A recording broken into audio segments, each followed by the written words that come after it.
And we're live. Alan, go. It's screwed up, so. Technical problem. Technical difficulty. Technical fatality. Yes. Hey, everyone. Welcome to, this is episode 5 of the 1972 Advent Calendar. 1972, yes. Yes, the 1972. 2017 Advent Calendar for the big, the Great Wonder Pack. Is that what it's called? Yes. The Great White Wonder Adventure Pack. Oh, thank you. I recycled the box, and I just can't remember what it's called. The only thing I have remaining of the box are these things. So, day 5, we have so far, we've had, what have we had? We had the Jitterbuzz. We've had the Gary's Chocolate Orange Pale Ale. We've had the Piñata Squamata, the Jitterbug Coffee Imperial, Jitterbuzz Coffee Imperial Stout, and yesterday was the Vow of Silence. So I'm assuming you already know. Strong, so correct. So I assume you already looked. Am I good to assume? I've already looked. All right. Then I am opening mine because mine's still worthy. Oh, what's this? The Red Racer Superfruit IPA with a mango and passion fruit, a 6% beer, a strong ale. On the side, what do you get when you take an IPA that is out of this world and kick it up a few notches with real mango and passion fruit puree? The Superfruit IPA contains water, barley, hops, mango juice, passion fruit juice, yeast, potassium sorbate, and sodium benzoate, which I'm sure will give us cancer any day. Sodium benzoate, really? I'm assuming it's a preservative of some sort. Sodium benzoate. I never expected to find that ingredient in a beer. No, neither did I. Okay, I gotta Google this. What is sodium? Potassium sorbate. Sodium benzoate. Sorbate is what? Is a very complex looking acid chemical formula. Is it safe? A salt version of sorbic acid, naturally occurring polyunsaturated fat, initially derived from the mountain ash tree. Okay, I'm sorry. Back in the 1850s, if I was wandering through the scrub and I came across a mountain ash tree, I just would not be digging it up and making it into a polyunsaturated fat. Today it's created synthetically and largely as a food preservative, okay, which is probably because there's mango and real passion fruit. Probably sodium benzoate, which I'm sure I'm pronouncing wrong. It is a more common problem is the combination of sodium benzoate and citric acid. Oh, okay, that's because there's a citric fruit in here, which I'm assuming is the what is it? Mango and passion. Is passion fruit a citrus? I don't know, actually. I have no idea. When these ingredients get together, they form benzene, a cancer-causing chemical associated with leukemia and other blood cancers. This is why sodium benzoate is so scary. Okay, I'm just going to close that page. I don't need to know anymore. And I'm going to take the space dick and I'm going to open this up. And by the way, with Google hiring 10,000 people to sort of go through YouTube videos and, fix them or tell them off or whatever, our space dick will never be seen on YouTube Kids, which I'm kind of glad about. I'm assuming keywords like beer wouldn't make it, but you never know. Probably not. So I've done my pour. I have a decent little bit of a head there going on. I don't, but the amount of effervescence is quite active. I kind of felt like when I was pouring it, it felt almost like it had like this almost like a solid kind of thing to it, like it was suspending in my glass, like it was almost syrupy. Really? It's not, though. I mean, it's definitely unfiltered. It does have chunks in it, which of course are the mango and the what is it? Mango and passion fruit. All right, I'm going in for my first test. Or taste my first test. Going in for my first test, boys and girls. Oh, wow. I know, right? You could totally taste the sodium benzoate. Sodium benzoate's going straight to my kidneys. Well, boys and girls, we've just had our first cancer's fast acting these days when you have so many drugs flowing through your systems and you don't even know it. So, yeah, I got to say, that is a colorful beer. It's definitely, my God, it tastes amazing. It does. It really does. And the sodium benzoate will finish you off by the time you take your last sip. Wait a minute. Is that rest of the box just bottles filled with water? Is that what's going on? They're trying to kill us off before we even get to the end? Damn you, Parallel 49 and Central City, you jerks. Wow, I gotta say, this one is that's sodium benzoate's never gonna get old. I'm gonna check every beer we have from the rest of the 24. That is tasty, but I gotta say that is really good. I like the hoppy flavor. Does it say on the bottle which hops they use? I don't. Sometimes they do tell you, but sometimes they don't. It does not say in this particular bottle. No, I don't think it did. I'm kind of liking the art. I mean, this is the pretty standard for how Red Racer does their artwork. But the artwork is pretty good. It's got a really nice. It's got a skier on one side here. It's got some mountains sort of off in the background.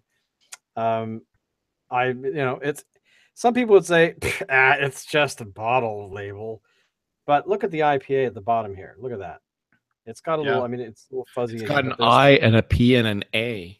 No, it's got some snow wrapped around the bottom of it. Look at that. I mean, it's a very subtle touch. I mean, this is kind of Indiana Jones-ish with the Superfruit. But I gotta say, I'm impressed by. Sometimes we do pick the beers on the show, the regular show, by their label. I think the last one of note that I recall really jiving on the label was the off the rail. I think it was an India Pale Ale. No, was it an IPA? The hell was it? I forgot. But the off the rail brewery. Talking about? I'm talking about labels, and sometimes we choose. But have you just have a stroke? What's going on over there? I was trying to talk about labels. I suddenly hear somebody going, I'm just gonna drink beer. I think it's the sodium benzoate. It's getting straight into our bloodstream, and we're totally screwed. I'm thinking about this. It reminds me of a scene from The Simpsons. One of the Treehouse of Horror episodes. The one with the I think with the monkey paw. It was like very early. It had like 4 fingers like this. Yeah. And it would do this thing every time you made a wish. One of the fingers, yeah. No. It maybe wasn't that. Anyway, there was a funny scene, and it was kind of like where in Gremlins when the dad goes into to buy the mogwai from that Chinese guy. Yeah. It was kind of like that kind of thing, and there was a joke in there about sodium benzoate. Oh, that's true, because it was they were trying to sell him. If he bought, I think, the paw, he would also get a free frozen yogurt. He goes, well, that's good. And you get your free choice of toppings. That's also good. The toppings are made with sodium benzoate. And Homer says nothing. And the guy, that's bad. You'd think we would have learned, because I think that episode is like mid 90s, late 90s. You'd think we would learn by now that some of these things we shouldn't be putting into food products as preservatives. But of course, we'll never learn. Having said that, I'm sure what's in this is maybe a drop. And totally safe. Not enough to do any genetic damage to our system. Which reminds me, speaking of genetic damage, it's Tuesday today. By day 7 will feature the drop of the second Jurassic World film, which I'm kind of excited about. I noticed today, because I was working on a couple of YouTube channels, including Crafty Boys at one point.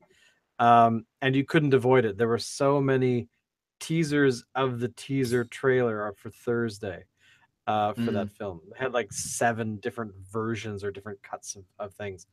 To give you an idea, basically the character played by what's his face from Guardians of the Galaxy, whose name totally escapes me right now. We'll just call him what's his face. Chris Pratt. He's running across a field and screaming "run" at the other characters that are in the scene. So there you go. And then, of course, a bunch of dinosaurs run away with him because there's an exploding volcano behind him.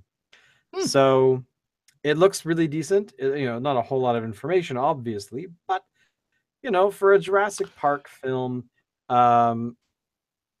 Jurassic World film, where can you really go from the first one? Because the first Jurassic World film, which was a couple of years ago, did very well financially, but it did very well because it had its issues. But for a sequel of a series of films, of 3 films prior to it, we'll ignore the third one for this review, but it kept the essence of what the first and second films were, where it kind of, the third film shit all over itself, but the fourth Jurassic World, or the first, or whatever you want to call it, I don't know. I felt it was okay. It was not. Yeah. There were some things like Jeeps that have been sitting for 25 years would not start just simply by changing the battery. Little things like that. But I can forgive those, because who doesn't want to see a T-Rex running through some populated area and eating people? I mean, I do. I want to see that every day. So, cut down the population of this planet.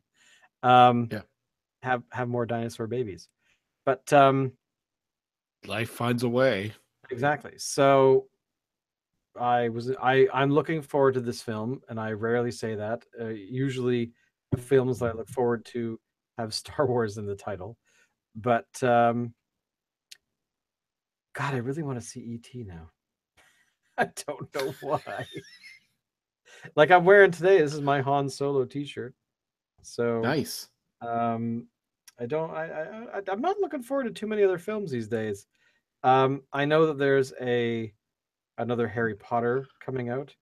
What? No. Sorry.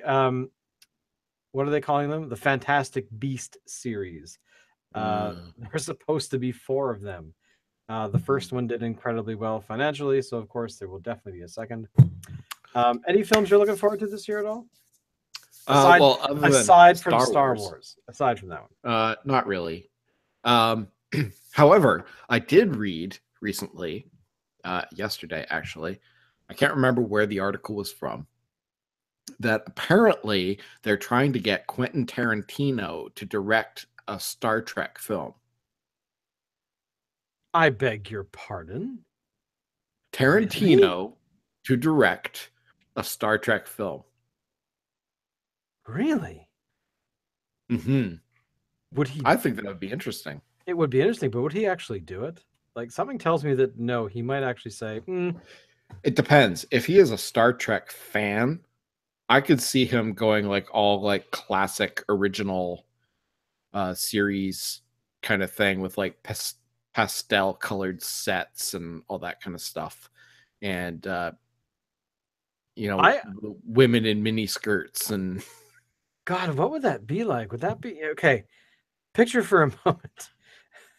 I mean, a Star Wars film directed by, I don't know, Kevin Smith would be, 45 minutes of, Han Solo yelling at Princess Leia how many dicks she sucked on the way through the hangar. But Tarantino, I don't 37? Yeah, 37 dicks in the hangar? It's like 200 feet. I could see I could see I don't know, like a stormtrooper standoff being very unsuccessful for the stormtroopers. What else? What other things would we see? a very intense scene where one character is chopping the fingers off or ears or body parts of another character, trying to uh, not necessarily learn anything or try to make them talk, but just because they're crazy. Um, Mm. have you seen Tarantino's Django Unchained, right? Yes. So I'm picturing that scene at the dinner table, and also the scene from Reservoir Dogs with the ear. Um, I don't know. Do you picture like Leia's kid? What's his name? Darth. Whatever the Ben? hell his name is. What's his name? Ben Solo? Yeah, Ben Solo. What the hell's his name in the film? Not Darth. Kylo Ren. That's the one. Like Kylo Ren, like going off on somebody about, you know, how they, he's not necessarily evil. He's not necessarily wanting to hurt them, but he just wants to do it because it's fun. Right. Like I don't know. Who would Snoke be in the Tarantino universe? Oh, Snoke would be like, oh God. That's a hard one because I can't think of a huge villain. I mean, there's villains, Like but there's who not would the play big. Snoke? No. Who like what role would a Snoke character be? Like, how would that fit into a Tarantino Oh, it would universe? have to be like a Christoph Waltz kind of Ah, okay, you're character. right. Yeah. Like Yeah. from Inglorious Glorious Bastard. Bastards. Yeah, right. Yeah. That's totally what Snoke would be. Okay, and Snoke like sitting there at a table chewing, but with like that sinister smile at the same time, or that deadpan stare. Yeah. Have you actually seen those loops? They're on YouTube, and I think there's gifs hiding around the universe as well, where it's just him leaning back, looking at somebody with kind of that deadpan stare while he's just chewing quietly. Anyway, No. it's kind of funny. I like Christoph Waltz; he's an amazing actor, but he fucking scares me. Like Oh, he's just one of those totally. actors where you're like, if you piss him off in the real world, like He he's does a it a little bit too well. yeah, exactly. He's like, oh hey guys, welcome to my house. How's it going? Yeah, great. But the moment you piss him off, Christoph Waltz will he will fuck you up. Like he'll be, but he won't. Thing is, he won't even touch you. It'll just be his fucking presence. He would stare at you, and like just It's true. He'll ask you for a glass of milk. yeah, exactly. Can I have a glass of milk, please? But it would be more like, might I have a glass of milk? And you'll just be terrified. I don't spill any now. Ah, don't spill a drop. Fucking hell, I'm gonna die tonight. You know, like that's I don't know. That just I like scary films, but but scary people are even worse, especially Mm-hmm. when you think they're nice, but maybe they aren't. I'm out of beer. Oh man, I'm halfway done.